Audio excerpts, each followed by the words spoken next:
मैं कौशिक मेहता। कसूरवार तो ऊपर वाला है। हाँ, आज ऊपर वाले की बात करनी है। हम दूसरों पर जवाबदारी थोप देने में माहिर है। दोष अपना हो तो भी हम कसूरवार दूसरों को ही ठहराते हैं। ये हमारी फितरत है। और परिस्थिति कुछ ऐसी हो कि दूसरों पर हम दोष जब मल नहीं सकते तो हमारे पास एक ही विकल्प बचता है और वो है ऊपर वाला। हम सब बातें ऊपर वाले पर थोप देते हैं। ऊपर वाला यानी कि भगवान, ईश्वर, गॉड, अल्लाह। परीक्षा में फेल हो या तो बिजनेस में घाटा हो, कुछ इधर उधर हो गया हो, कोई भी बात में जब हम सफल नहीं हो पाते, निष्फल हो जाते हैं तो बोलते हैं कि मेरा क्या कसूर। ठीक है, ईश्वर ने जो सोचा वो हुआ। और जब अच्छा हो, काम में हम सफल हो जाए, सफलता हमको मिले, तो हम ऊपर वाले को पूरी क्रेडिट नहीं देते। तब हम समझते हैं कि हमने मेहनत की और हमें सफलता मिली। मानवी का ऐसा बर्ताव, मानवी की ऐसी फितरत देखकर ऊपर वालों को क्या गुस्सा आता नहीं होगा?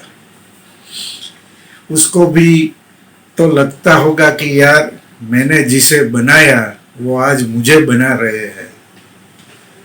तो एक बार भगवान को गुस्सा आ गया। ये मैंने कहीं पढ़ा था, लेकिन बहुत मजेदार बात है। और भगवान में गुस्से में आके मानवी को टेलीफोन किया। भगवान के यहाँ टेलीफोन का कवरेज का प्रॉब्लम नहीं होता, वहाँ 5G से भी आगे नेटवर्क सेवाएं है। और मानवी ने फोन उठाया तो भगवान तुरंत बोले, मैं ऊपर वाला यानी कि भगवान बोल रहा हूँ, जिसने ये दुनिया बनाई, लेकिन मैं तंग आ गया हूँ तुम सबसे। मानवी कुछ बोले, कुछ जवाब दे, उसके पहले तो भगवान की वाणी अस्खलित शुरू हो गई। भगवान बोले, आप घर का ध्यान न रखे और चोरी हो जाए तो बोलते हैं, भगवान ये तूने क्या किया? पूर आ जाए, बारिश कम हो, बारिश ज्यादा हो तो भी, टोर्नेडो आ जाए तो भी तुम मुझे कसूरवार ठहराते हो। अपनी कार स्पीड में चलाओ तुम, और एक्सीडेंट हो जाए तो कसूरवार मैं।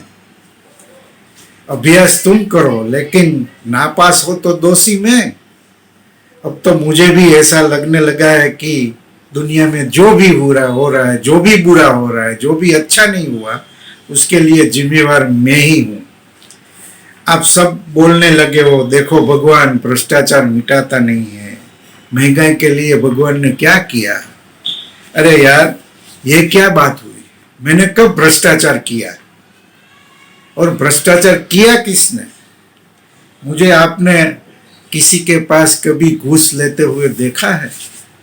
मैं तो तुम्हें पानी देता हूँ, हवा देता हूँ, प्रकाश देता हूँ, और वो भी सब फ्री में देता हूँ। मैंने तुम्हें जमीन भी दी है। और कभी देखा है कि सर्दी का मौसम हो तो मैं अंबानी के घर पर ही प्रकाश डालूं, और जब गर्मी हो तो बारिश वहां पे ही बरसाऊं? ऐसा कभी नहीं होता, ऐसा कभी देखा नहीं है किसी ने। अरे भाई, घूस तो तुम देते हो।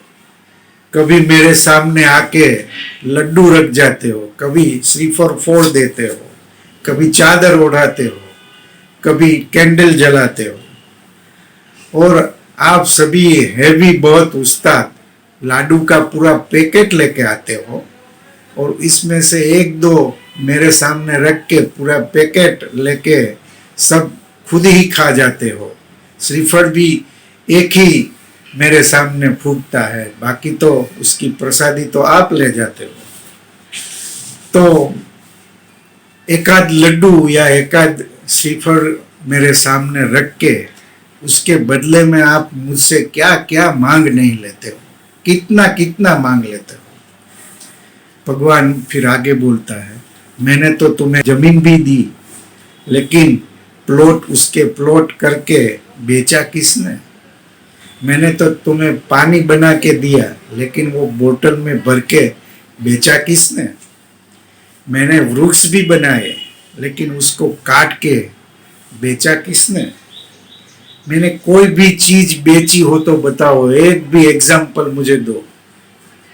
कोई भी चीज आपसे मांगी हो तो बताओ, लेकिन तुम सबकी एक जैसी फितरत है, सभी चीजों के लिए मुझे ही कसूरवार ठहरा देते हो। भगवान की बात का हम क्या जवाब दें?